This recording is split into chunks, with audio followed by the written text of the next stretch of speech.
Bom, então aqui quero apenas fazer uma breve introdução sobre um assunto que eu gostaria de abordar de uma maneira um pouco mais profunda, né? Quem sabe? Não acredito que serão necessários muitos vídeos, porque o assunto em si ele é de pouca monta, mas ele acabou produzindo um certo estrago. E como deste mesmo assunto é possível sacar referências por todos os lados, não só sobre a questão religiosa, cristã ou pagã, mas também questão política, questão ideológica e sobre o próprio estado de espírito dessa juventude, vamos dizer assim, de uns 50 anos para cá. E no caso aqui se trata do movimento black metal, né? A subcultura black metal, sobretudo aquela que é oriunda da Escandinávia, mais precisamente na Noruega, né? A chamada New Wave Black Metal, que surgiu em meados dos anos 80 e basicamente foi terminar em meados dos anos 90, vamos dizer assim. Estou falando em termos de uma espécie de pequena revolução que se produziu nisso aí. Pequena revolução ou pequena tentativa de revolução, né? E bandas existem, né, aos montes, né? Mas não necessariamente todas estão engajadas em movimentos ideológicos. Então aqui você tem, no caso, isso iniciou basicamente com o líder de uma banda de black metal, vamos dizer, a primeira banda de black metal na Noruega, chama Mayhem, que foi formada pelo Eystein Aarseth, né, cujo nome artístico adotado é Euronymous, vou chamar de Eystein Aarseth, né. E a princípio o que era para ser apenas um movimento de bandas acabou tornando-se, vamos dizer assim, descambou na tentativa de se impor uma ideologia muito adolescente e muito agressiva, que culminou em crimes como assassinatos e incêndio a igrejas, né? Igrejas centenárias ali na Noruega, né? Então, tudo isso é óbvio que tem um tom revolucionário, e muitos dos discursos, alguns dos, vamos dizer assim, das pessoas, dos jovens músicos que estavam diretamente envolvidos com isso, né, tentavam justificar suas posições, ora a favor do mal, né, vamos dizer assim. O Eystein Aarseth dizia que eles estavam explicitamente provocando os cristãos na Noruega para que os cristãos se dessem conta da existência do mal, porque a vida ali na Noruega estava muito, vamos dizer, monótona, mais ou menos assim. E você tinha um outro expoente, né, do movimento, que é o Varg Vikernes, um músico com quem eu tive alguns atritos aqui no YouTube, em que ele explicava que era uma questão mais de ideológica e cultural, ou seja, né, basicamente todas as igrejas incendiadas estavam instaladas em locais que antes eram, vamos dizer assim, patrimônio da cultura pagã ancestral nórdica, vamos dizer, e que as igrejas estavam instaladas ali indevidamente, que na verdade o cristianismo ele se impôs à Noruega, né? Na verdade o Varg Vikernes ele conhece não só pouco do cristianismo, ou quase nada do cristianismo, mas quase não conhece nada da sua cultura, né? Ele estudar um pouquinho e vê que as coisas não são bem assim, e que a questão religiosa entre os europeus ela é muito tensa e muito difícil de resolver, como o próprio Fridtjof Schrom colocou no livro Castas e Raças, mas não é assunto para este vídeo. Mas enfim, a questão é que toda essa balbúrdia, esse caos que aconteceu ali, entre esse período, né, final dos anos 80, início dos anos 90, tem um tom bastante revolucionário, ou de tentativa de ser revolucionário. O Eystein Aarseth, que é o cara que liderou ali, basicamente, esses jovens músicos, né, e que criaram até um movimentinho chamado Inner Circle, né, círculo interno, ali, né, se juntavam no porão de uma loja lá para planejar uma série de ações, vamos dizer assim, de vandalismo. E ele era um frequentador da famosa Red Andan, né, ou Red Jan, que é, vamos dizer assim, uma sociedade comunista ali na Noruega. Claro, Para um jovem, uma pessoa que tivesse entre seus 15 e 20 anos nos anos 80 e vivesse na Europa, era impossível ele não estar envolvido com questões ideológicas comunistas, com a Guerra Fria, né, com a quantidade de literatura que se escrevia, literatura revolucionária, livros pseudos históricos sobre a questão comunista. Então era difícil que a maior parte dos jovens ali, sobretudo esses que estavam se engajando em movimentos mais radicais, não fossem contaminados por o espírito revolucionário, né? E ele, de fato, se contaminou. Então ele promoveu todo esse caos que, no meu entender, tem muito a ver com o que está escrito neste clássico da literatura russa, que é Os Demônios, de Dostoiévski. Neste livro, esse livro aqui, o professor Olavo deu uma palestra também maravilhosa sobre os demônios.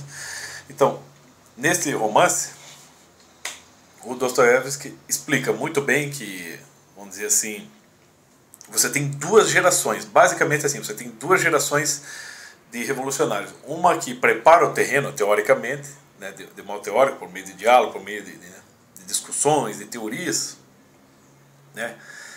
E a segunda geração, que são os filhos desse mesmo grupo, que põe a coisa na prática. Então eles partem já para a revolução armada, para os crimes, né? Eles praticam basicamente terrorismo ali na Rússia, numa cidade ali da Rússia, vamos dizer assim, que segundo o professor Olavo se tornaria uma espécie de laboratório do socialismo, né?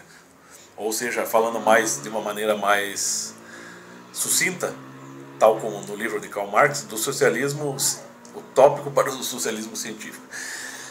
E, vamos dizer assim, puxando esse assunto para a história aqui, não só do black metal, mas para a história do rock no geral, eu, infelizmente, vou ter que falar mal de uma coisa que eu gosto. Eu sou um cultor de rock and roll e de heavy metal, mas infelizmente a gente tem que olhar a coisa no seu todo, né? Temos que encarar a verdade, não adianta. O pessoal, a juventude tende a cultuar, não só a juventude, viu? Eu vejo muita gente, muito homem de 50, 60 anos que está acreditando que o rock, né, é a solução, né, para todos os males, quando, né, o rock and roll é apenas um estilo de música que, se for cultuado de uma maneira saudável, certamente fará bem. Mas, pegando assim no geral a história do rock, você também vai ter duas fases, né? Você tem a dos anos 50, 60, né, década de 50, 60, e depois você tem a década de 70 e 80, vamos dizer assim. Eu mais ou menos adotei esse critério. E você tem duas gerações em que do radicalismo que se iniciou numa geração culminou numa situação extrema em outra. Você tinha já, claro, principalmente nos anos 60, que foi o estopim, você tinha lá, claro, não vou aqui mencionar ainda a Revolução Cultural de Antônio Gramsci, para não fazer confusão.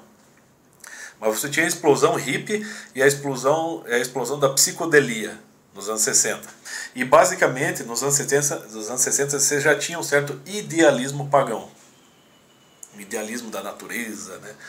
E, sobretudo, as viagens ácidas, né, em todo tipo de entorpecentes, sobretudo LSD e heroína, né, no sentido de se promover uma libertação, né, uma visão para além, né. Até o Aldous Huxley acabou caindo nessa, né, depois escreveu As Portas para a Percepção.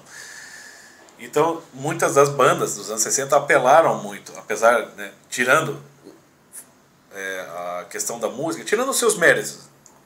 Muitas bandas, grandes bandas dos anos 60, têm os seus méritos, né, os músicos têm os seus méritos, mas não deixaram de se engajar de alguma forma num movimento ideológico, que de certa forma preparou o terreno para o que veio de extremo depois.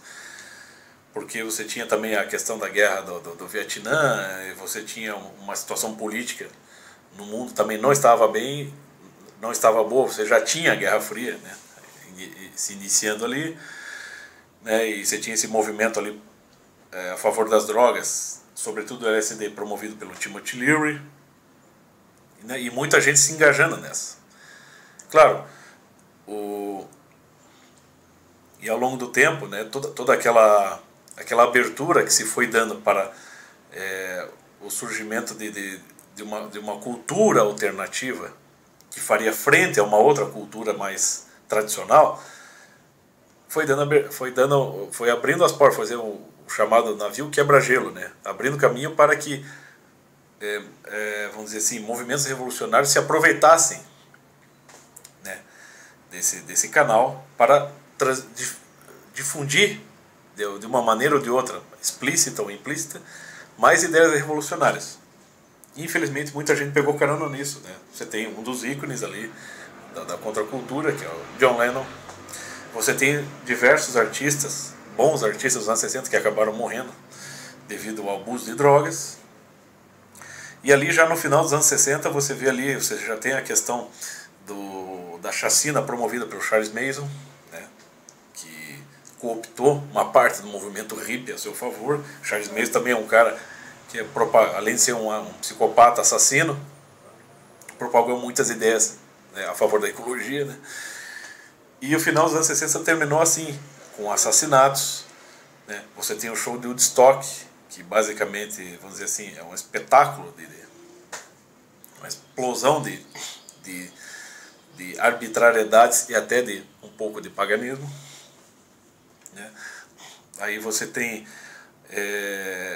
depois você tem lá o hino Imagine, do John Lennon, né, que de certa forma tenta criar uma outra imagem de mundo, né, que supostamente poderia substituir a que já existia, né, o entendimento do mundo que já existia. E assim, na medida que o tempo vai passando, também a música, né, as bandas vão pegando aquele caminho e tornando-se mais extremas, mais radicais, mais extremas. No final dos anos 70 você tem já o surgimento do movimento punk, né, que era explicitamente agressivo e que não primava pelas melhores composições, pela boa estética da música. E daí já em meados dos anos 80 você já tem o metal extremo, né? E junto disso você já tinha a abertura para uma série de conflitos, né?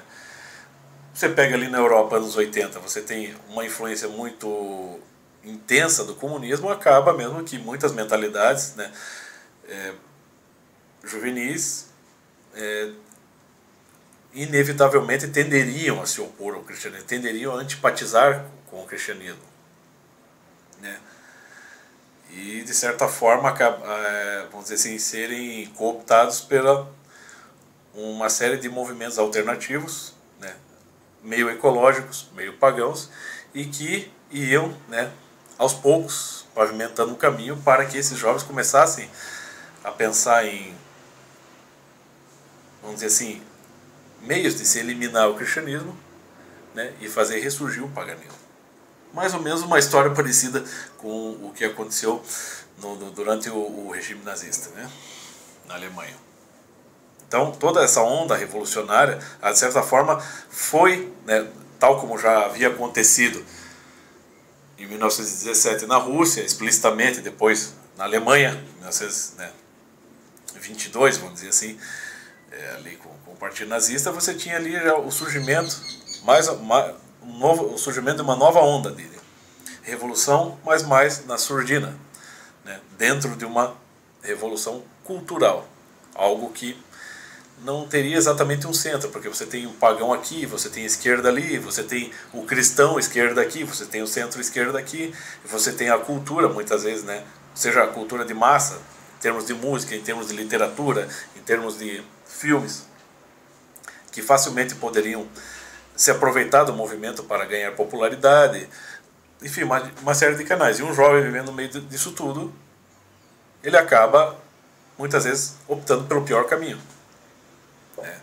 Em vez de buscar, vamos dizer assim, não vai ter maturidade, não ia ter maturidade suficiente para buscar a verdade se não tivesse uma sólida orientação em casa, já que a tradição, a coisa mais tradicional das famílias, né, a situação mais tradicional das famílias estava cercada de má influência, né? Então a tendência é que muitos jovens acabassem, né, entrando nessa onda e tornando-se também proto-revolucionários, né? Então é mais ou menos assim, a coisa é um tanto complexa. Mas eu vou tentar explicá-la, vou tentar destrinchá-la, né? E eu vou me socorrer não só aqui do Fyodor Dostoiévski, dos Demônios, mas também do Pequena História da Música, do Mário de Andrade, basicamente só o primeiro capítulo, que é sobre a música elementar, em que ele explica o que é a diferença ali entre o que é a música elaborada, o que são os ritmos, o que são os rituais, né? E qual a finalidade disso tudo, né? Das notas, dos ritmos, dos rituais.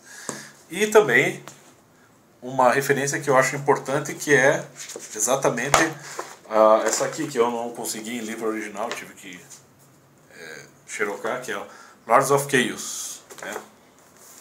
Que basicamente conta a história ali do black metal até 1998, né, quando o livro foi lançado, e que eu acredito ter uma série de dados importantes, dados históricos importantes, descrições, entrevistas com os próprios músicos, que eu acredito que possa fazer uma diferença, no sentido de se poder explicar a coisa, né? Então aqui a questão é buscar a verdade, não é buscar agradar A ou B, e nem falar quais as bandas que eu mais gosto, porque eu gosto de basicamente todas, a minha coleção é imensa. Eu gosto desde Johann Sebastian Bach até Burzum, vamos dizer assim, né? Mas eu acho que é importante pegarmos, né, sermos capazes de fazer dos nossos hobbies também um meio de se conhecer, já que estamos envolvidos com isso, fazer um meio de se conhecer mais coisas, né, de se abranger, de se abrir, né, caminho para o conhecimento por meio disso também, porque a quantidade de referências que dá para se tirar disso aqui é grande, justamente por todo esse perigo revolucionário que aquilo representou. A coisa não foi para frente por quê? Porque era muito explícito. Eles não iam ficar décadas e décadas promovendo o terrorismo, queimando a igreja. Isso é muito adolescente, isso é muito utópico, né? Muito imaturo, né? Muito irresponsável. Mas a coisa aconteceu durante um tempo ali, e ela tem muito a ver com o processo revolucionário, e ela tem muito a ver com a história anterior das gerações anteriores de músicos que estavam já de certa forma engajados com isso, né? Então era mais ou menos isso, mas eu vou começar isso aí devagar e tentando explicar tintim por tintim. Quem sabe eu consiga ser claro, e quem sabe isso possa ser útil, ok? Até a próxima.